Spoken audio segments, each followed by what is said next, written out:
Talvez você deva conversar com alguém. 8. Rose. Bom, é oficial, John diz, depois de tirar os sapatos e se sentar com as pernas cruzadas no sofá. Estou cercado de idiotas. Seu celular vibra. Quando ele vai pegá-lo, ergo as sobrancelhas. Por sua vez, John revira os olhos com exagero. É nossa quarta sessão, e comecei a formar algumas impressões iniciais. Tenho a sensação de que, apesar de todas as pessoas que o cercam, John está num isolamento desesperador, e que isso acontece intencionalmente. Algo em sua vida fez com que a proximidade parecesse perigosa, tão perigosa que ele faz tudo em seu poder para impedi-la.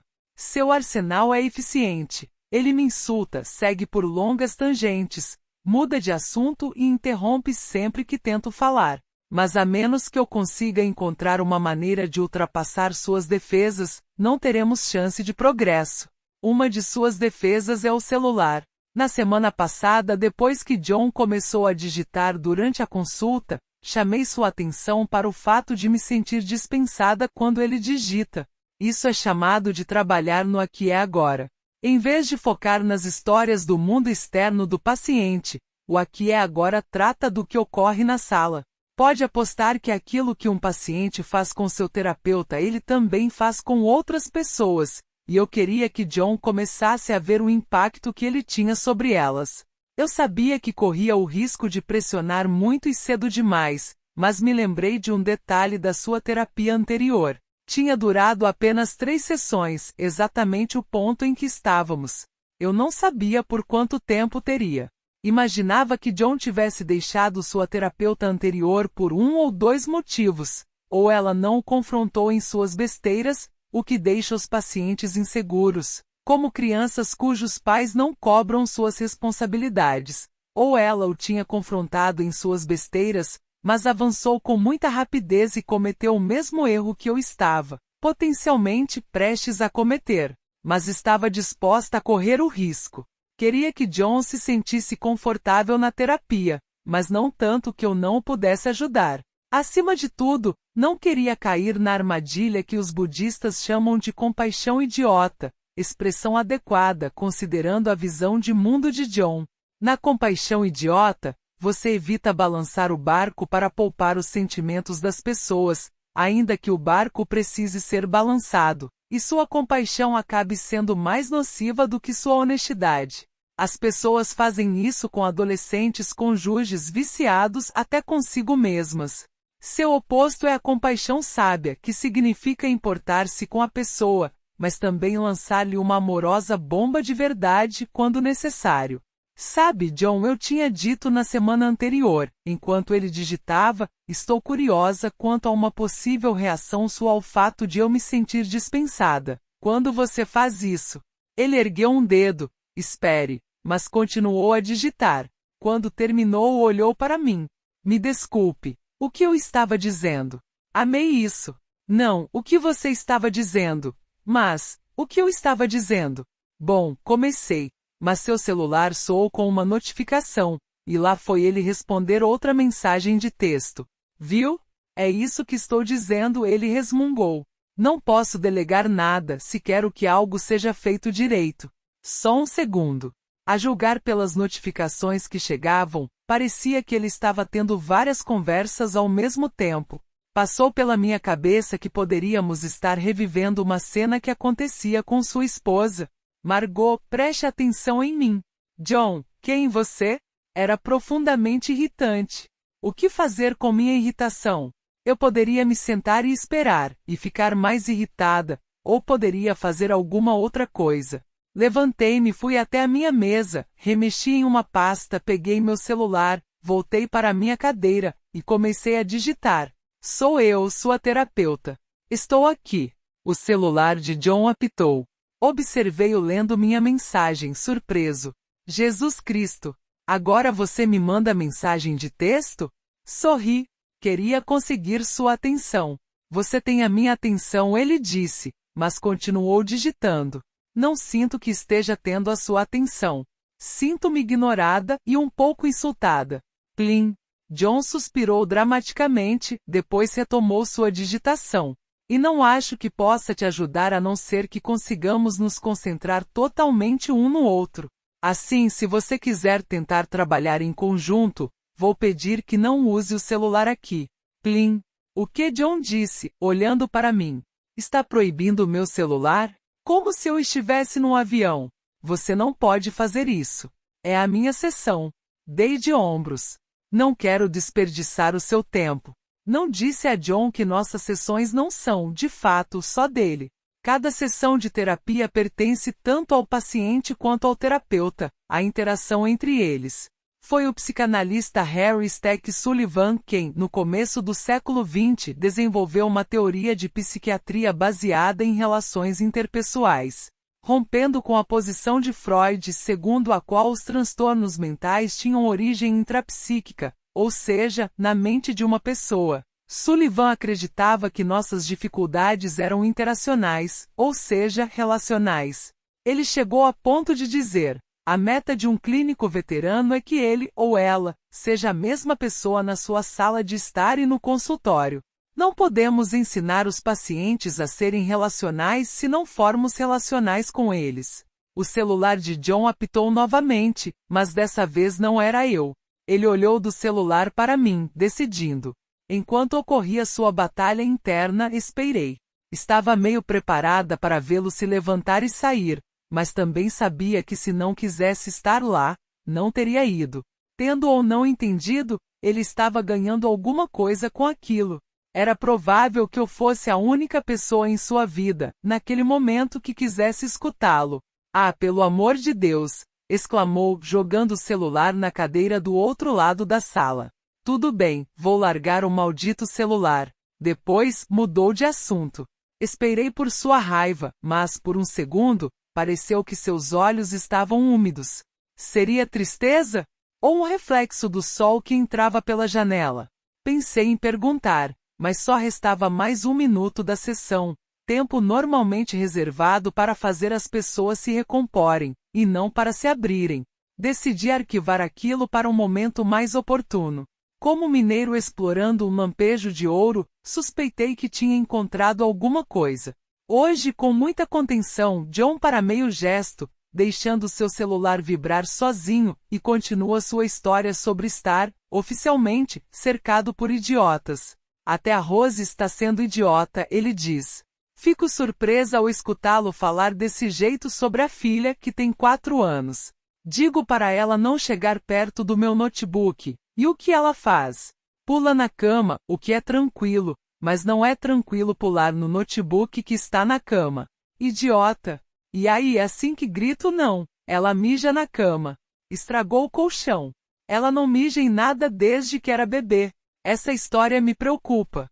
Existe um mito de que os terapeutas são treinados para serem neutros. Mas como é possível? Somos humanos, não robôs. Na verdade, em vez de sermos neutros, nós, terapeutas, esforçamo-nos para notar nossas sensações não neutras, tendências e opiniões, que chamamos de contratransferência, de modo a podermos nos afastar e decidir o que fazer com eles. Usamos nossos sentimentos, em vez de suprimi-los, como ajuda para orientar o tratamento. E essa história de Rose me deixa furiosa. Muitos pais gritam com os filhos nos momentos menos gloriosos de sua paternidade, mas cismo com o relacionamento de John com a filha. Quando trabalho a empatia com casais, frequentemente digo: antes de falar, pergunte a si mesmo: como isso vai ressoar na pessoa com quem estou falando? Faço uma anotação mental para um dia compartilhar isso com John. Isso parece frustrante, digo. Você acha que pode tê-lo assustado? Uma voz alta pode ser assustadora. Não, eu grito com ela o tempo todo, ele diz. Quanto mais alto, melhor. É a única maneira de ela escutar. A única maneira? Pergunto. Bom, quando ela era mais nova, eu saía e corria com ela para ela esfriar a cabeça. Às vezes, ela só precisava ficar ao ar livre. Mas ultimamente ela tem sido um verdadeiro pé no saco. Até tentou me morder. Por quê? Ela queria brincar comigo, mas... Ah, você vai adorar isso. Sei o que está por vir. Eu estava digitando, então ela tinha que esperar, mas aí ela enlouqueceu. Margot estava fora da cidade, e a Rose estava passando os dias com a sua Dani. Refresque a minha memória, quem é Dani? Não é um nome. É uma Dani. Você sabe, uma babá de cachorros? Olho de volta sem fazer ideia. Uma cuidadora de cachorros. Uma babá de cachorro. Uma Dani. Ah, então a Rose é a sua cachorra, digo. Bom, de quem você pensou que eu estivesse falando? Pensei que o nome da sua filha fosse Ruby, ele diz. A pequenininha é a Ruby. Não era óbvio que eu estava falando de um cachorro aqui? Ele suspira e sacode a cabeça, como se eu fosse a maior idiota em seu reino de idiotas. Ele nunca tinha mencionado o fato de ter um cachorro. Para mim, lembrar a primeira letra do nome da sua filha, citado só de passagem 2 sessões atrás, parecia uma vitória. Mas mais do que a presunção de John, o que me impressiona aqui é o seguinte: ele está mostrando um lado mais suave, que eu ainda não tinha visto. Você a ama mesmo, digo. Claro que amo. É minha filha. Não, estou me referindo a Rose. Você se preocupa muito com ela. Estou tentando tocá-lo de algum modo, para aproximá-lo de suas emoções que sei que estão lá, atrofiadas como um músculo esquecido. Ele me dispensa com um gesto de mão. É uma cadela. Qual é a raça dela? Seu rosto ilumina-se. Uma mistura. Uma cachorra de abrigo. Estava um caco quando a pegamos, por causa desses idiotas que deveriam estar tomando conta dela, mas agora ela está. Vou te mostrar uma foto, se você me deixar usar o maldito celular. Concordo. Ele percorre suas fotos, sorrindo consigo mesmo. Estou procurando uma boa, diz. Assim você pode ver como ela é uma gracinha. A cada foto, ele abre um pouco mais o sorriso, e tem um novo vislumbre dos seus dentes perfeitos. Aqui está ela, ele exclama orgulhoso, estendendo-o para mim. Olha a foto. Adoro cachorros, mas Rose, Deus que me perdoe, é um dos cachorros mais feios que já vi. Tem bochechas caídas, olhos desiguais, vários pontos faltando pelo, e não tem rabo. John ainda sorri, apaixonado. Dá para ver o quanto você a ama, digo, devolvendo-lhe o celular. Não amo. É uma porra de um cachorro. Ele soa como um menino da 5ª série, negando uma queda por uma colega. Ah, digo com delicadeza, dá para perceber muito amor no jeito como você fala dela. Dá para você parar de dizer isso? Seu tom carrega irritação, mas vejo dor em seus olhos. Relembro nossa sessão anterior. Algo a ver com amor e cuidado deve lhe ser doloroso. A outro paciente, eu poderia perguntar por que o que estou dizendo é tão perturbador, mas sei que John ainda evita o assunto, discutindo comigo sobre amar ou não seu cachorro. Em vez disso, digo, a maioria das pessoas que têm cachorros possuem uma ligação muito profunda com eles. Abaixo a voz, de modo que ele quase precise se inclinar para me ouvir. Os neurocientistas descobriram que os seres humanos têm células cerebrais chamadas neurônios espelhos, que os levam a imitar os outros. E quando as pessoas estão em um estado emocional exacerbado, uma voz relaxante pode acalmar seu sistema nervoso e ajudá-las a se manter presentes. Se isso é chamado de amor ou de alguma outra coisa, na verdade não importa. Essa é uma conversa ridícula, John diz. Ele está olhando para o chão, mas percebo que consegui sua total atenção. Você citou a Rose hoje por um motivo. Ela tem importância para você, e agora está agindo de uma maneira que te preocupa, porque você se importa. As pessoas têm importância para mim, John diz. Minha esposa, meus filhos. Pessoas. Ele olha na direção do celular, que mais uma vez está vibrando, mas não acompanha o seu olhar. Olho para ele fixamente, tentando me manter firme, para que ele não acabe se afastando sempre que apareça um sentimento indesejado e fique entorpecido. As pessoas frequentemente confundem entorpecimento com apatia, mas esse torpor não é a ausência de sentimentos, e sim uma reação a um excesso de emoções. John volta o olhar do celular para mim. Sabe o que eu gosto na Rose? Pergunta. Ela é a única que não me pede coisas, a única que de uma maneira ou de outra não está decepcionada comigo. Ou pelo menos não estava até me morder. Quem não gostaria disso? Ele ri alto, como se estivéssemos em um bar e acabasse de soltar uma animada frase de efeito. Tento conversar sobre a decepção. Quem está decepcionado com ele e por quê? Mas ele afirma que era só uma brincadeira, e será que eu não consigo entender uma brincadeira? E embora, hoje, não cheguemos a lugar nenhum desse jeito, ambos sabemos o que ele me disse. Tem um coração debaixo daqueles espinhos e a capacidade para amar. Para começar, ele adora aquela cachorra horrorosa.